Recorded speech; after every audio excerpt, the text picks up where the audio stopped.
नमस्कार दोस्तों और स्वागत है आपका नॉलेज स्प्राउट पर। Here, we don't just simplify complex global geopolitics.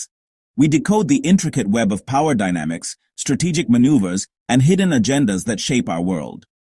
In an era defined by rapid change and uncertainty, understanding these forces is more critical than ever. We bring you the clear, unbiased insights you need to navigate this complex landscape. आज हम एक ऐसे ही geopolitical development की गहराई में उतरेंगे जिसने दुनिया भर के स्ट्रैटेजिक सर्कल्स में हलचल मचा दी है। The world is witnessing a new era of great power competition, where old alliances are being tested and new partnerships are being forged. इसी उथल-पुथल के बीच रूस अपने सबसे बड़े और सबसे महत्वपूर्ण सैन्य अभ्यासों में से एक ज़ापाड 2025 की तैयारी कर रहा है। Historically, the Zapad series has been Russia's primary showcase of military might, a powerful signal directed towards its western borders, and, by extension, NATO. But this year, the headlines are not just about Russian tanks or missiles. The big story is a surprising new participant, India. Bharat का इस अभ्यास में शामिल होना एक ऐसा कदम है जिसने कई समीकरण बदल दिए हैं। This decision raises a cascade of critical questions. सबसे बड़ा सवाल, भारत ने यह कदम क्यों उठाया? Why would India, a vibrant democracy and a key member of the Quad, a partnership aimed at balancing China's influence with the US, Japan, and Australia, join a military exercise led by a nation under heavy Western sanctions?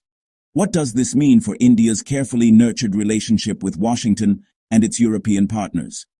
Is this a sign of a strategic pivot back towards its old ally, Russia, or is it a masterclass in 21st century multi-alignment? A bold declaration of India's strategic autonomy? And perhaps most importantly, what message does this send to India's immediate and most significant challenge, China?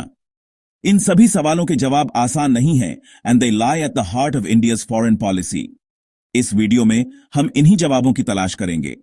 We will dissect the historical roots of the India-Russia defense partnership, break down the strategic objectives of the Zapad exercises, and explore the reactions from Washington, Brussels, Moscow, and Beijing. So join us as we go beyond the headlines. चलिए, इस complex geopolitical puzzle को step by step समझते हैं। ज़ापाड का मतलब है waste. यह Russia का सबसे बड़ा मिलिट्री एक्सरसाइज है। इसमें thousands of troops, tanks, fighter jets और नेवल फोर्सेस पार्टिसिपेट करते हैं। ज़ापाड 2025 को खास बनाता है कि इस बार इसमें कई इंटरनेशनल पार्टनर्स शामिल हुए और उनमें सबसे सरप्राइजिंग नेम था इंडिया। भारत और रूस के बीच रक्षा सहयोग की जड़ें दशकों पुरानी हैं, जो शीत युद्ध के दौर तक जाती हैं। इसकी नींव 1971 की भारत सोवियत शांति, मैत्री और सहयोग संधि से पड़ी, जिसने भारत को एक महत्वपूर्ण सैन्य और राजनीतिक सहयोगी दिया। आज यह ऐतिहासिक रिश्ता भारतीय सेना की रीढ़ बना हुआ है। एक अनुमान के मुताबिक भारतीय सशस्त्र बलों के 65 से 70% हथियार और सैन्य तकनीक रूसी मूल के हैं। यह सिर्फ कुछ राइफलों या ट्रकों की बात नहीं है, बल्कि हमारी सेना के सबसे महत्वपूर्ण प्लेटफॉर्म्स की बात है। इसमें शामिल हैं T-90 भीष्म टैंक, जो हमारी बख्तरबंद कोर का मुख्य आधार हैं, सुखोई Su-30 MKE लड़ाकू विमान, जो वायुसेना की अग्रिम पंक्ति की ताकत है, और ब्रह्मोस जैसी सुपरसोनिक क्रूज मिसाइलें, जो दोनों देशों के संयुक्त उद्यम का एक शानदार उदाहरण है। हाल ही में S-400 Triumph air defence system का अधिग्रहण इस गहरे संबंध का सबसे नया प्रतीक है, जो भारत को एक अभूतपूर्व हवाई रक्षा कवच प्रदान करता है। लेकिन यह निर्भरता सिर्फ हथियारों की खरीद तक सीमित नहीं है। यह एक पूरे इकोसिस्टम का सवाल है। दशकों से भारतीय सैन्य कर्मियों की पीढ़ियों को रूसी प्लेटफॉर्म पर प्रशिक्षित किया गया है। स्पेयर पार्ट्स की सप्लाई चेन, रखरखाव की सुविधाएं और तकनीकी अपग्रेडेशन के लिए भारत काफी हद तक रूस पर निर्भर है। जैसा कि यह इन्फोग्राफिक दिखाता है, भले ही भारत ने हाल के वर्षों में फ्रांस, इजराइल और अमेरिका जैसे देशों से अपनी खरीद में विविधता लाई है, फिर भी रूस की हिस्सेदारी सबसे बड़ी बनी हुई है। इस इकोसिस्टम को रातों रात बदलना लगभग असंभव है। यह एक ऐसी रणनीतिक वास्तविकता है जिसे भारतीय नीति निर्माताओं को हमेशा ध्यान में रखना पड़ता है, खासकर तब जब दुनिया में बड़े भू राजनीतिक बदलाव हो रहे हों। 2022 में यूक्रेन पर रूसी आक्रमण के बाद इस निर्भरता ने एक नई और जटिल चुनौती पेश की है। पश्चिमी देशों द्वारा रूस पर लगाए गए व्यापक प्रतिबंधों ने भारत की रक्षा आपूर्ति श्रृंखला के लिए गंभीर सवाल खड़े कर दिए हैं। क्या रूस भविष्य में महत्वपूर्ण स्पेयर पार्ट्स और नए उपकरण समय पर वितरित कर पाएगा? क्या प्रतिबंधों के बीच भुगतान तंत्र सुचारू रूप से काम कर सकता है? इन सवालों ने भारत को एक मुश्किल स्थिति में डाल दिया है।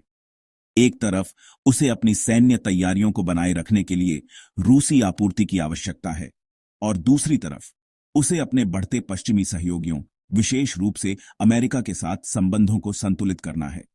यह स्थिति भारत की रणनीतिक स्वायत्तता की नीति की सबसे बड़ी परीक्षा है।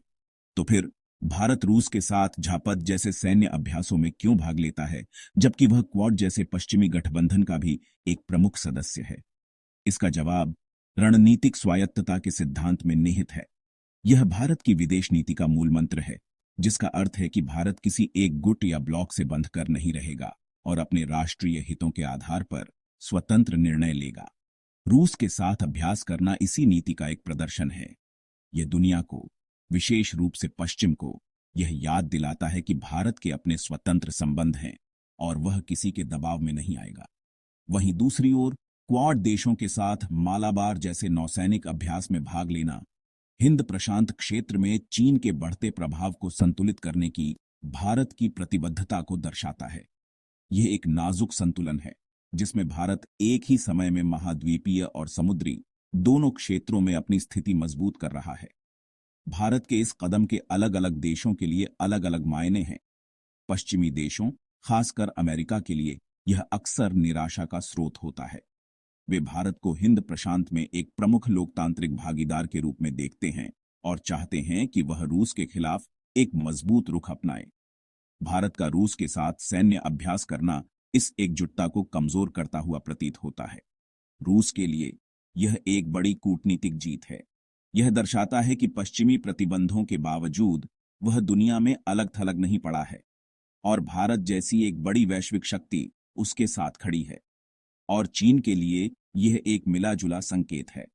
यह दिखाता है कि भारत के पास रूस जैसा शक्तिशाली मित्र है और उसे आसानी से अलग थलग नहीं किया जा सकता। यह चीन के रणनीतिक समीकरणों को और भी जटिल बना देता है। संक्षेप में, रूस के साथ एक सैन्य अभ्यास में भारत की भागीदारी केवल एक सैन्य ड्रिल नहीं है, बल्कि यह एक बहुध्रुवीय दुनिया में अपने हितों को साधने के लिए एक सोचा समझा भू राजनीतिक कदम है। नेटो और पश्चिमी देशों के लिए भारत की ज़पाद 2025 में भागीदारी गहरी चिंता का विषय है। ज़पाद यानी पश्चिम रूस का प्रमुख रणनीतिक अभ्यास है, जो अक्सर नेटो के साथ युद्ध का अनुकरण करता है। जब भारत जैसा बड़ा लोकतंत्र इसमें शामिल होता है, तो यह पश्चिम के उस नैरेटिव को चुनौती देता है जिसमें रूस को एक आक्रामक और अलग थलग देश के रूप में चित्रित किया जाता है। पश्चिमी देशों को उम्मीद थी कि यूक्रेन युद्ध के बाद भारत रूस से दूरी बनाएगा। अमेरिका के नेतृत्व वाले क्वाड जैसे मंचों पर भारत की सक्रिय भागीदारी ने इस उम्मीद को बढ़ाया था। वॉशिंगटन और ब्रुसेल्स से लगातार यह संदेश दिया जा रहा था कि यह लोकतंत्र और निरंकुशता के बीच की लड़ाई है और भारत को सही पक्ष चुनना चाहिए। लेकिन भारत ने ज़पाड 2025 में शामिल होकर साफ कर दिया कि वह अपने राष्ट्रीय हित के आधार पर ही फैसले लेता है। यह भारत की रणनीतिक स्वायत्तता की नीति का स्पष्ट प्रदर्शन है। इसका सबसे बड़ा कारण है भारत की रक्षा जरूरतें। भारतीय सेना का 70% से अधिक सैन्य साजो सामान रूसी मूल का है, जिसमें सुखोई लड़ाकू विमान, T-90 टैंक और S-400 सिस्टम शामिल हैं। इन हथियारों के प्रभावी उपयोग और रखरखाव के लिए रूसी सेना के साथ तालमेल बनाए रखना भारत के लिए अनिवार्य है। इसके अलावा एक और बड़ा रणनीतिक कारण है चीन। भारत के लिए एक मजबूत रूस चीन के खिलाफ एक महत्वपूर्ण संतुलन का काम करता है। नई दिल्ली को यह डर है कि अगर रूस पश्चिमी दबाव में कमजोर होकर पूरी तरह से चीन के पाले में चला गया, तो यह भारत के सामरिक हितों के लिए एक बड़ा खतरा होगा। इसलिए रूस के साथ मजबूत संबंध बनाए रखना चीन की बढ़ती ताकत को संतुलित करने की भारतीय रणनीति का अहम हिस्सा है। इसलिए नेटो को डर है कि इससे रूस को अलग थलग करने की उनकी रणनीति कमजोर हो जाएगी। जब भारत जैसा वैश्विक दक्षिण का अगुवा रूस के साथ सैन्य सहयोग जारी रखता है, तो यह अन्य विकासशील देशों को भी एक संदेश देता है। यह संदेश है कि पश्चिम के दबाव के बावजूद सहयोग के रास्ते खुले हैं। इससे रूस के खिलाफ एक अखंड वैश्विक मोर्चा बनाने की पश्चिमी कोशिशें कमजोर पड़ती हैं भारत की नीति अब मल्टी अलाइनमेंट की है, यानी अमेरिका और रूस दोनों के साथ संतुलन बनाना। यह नीति भारत को एक स्वतंत्र और मजबूत वैश्विक शक्ति के रूप में स्थापित करती है। आने वाले समय में यही संतुलन भारत को एक ग्लोबल पावर ब्रोकर बना सकता है। ज़पाट 2025 में भारत की भागीदारी केवल सैन्य फैसला नहीं, बल्कि एक कूटनीतिक संदेश है। भारत ने दुनिया को दिखा दिया है कि वह किसी दबाव में नहीं झुकेगा, न नेटो के, न रशिया चाइना गठजोड़ के। यह फैसला भारत की स्वतंत्र विदेश नीति और आत्मविश्वास का प्रतीक है, जो वैश्विक सुर्खियों में छाया रहा।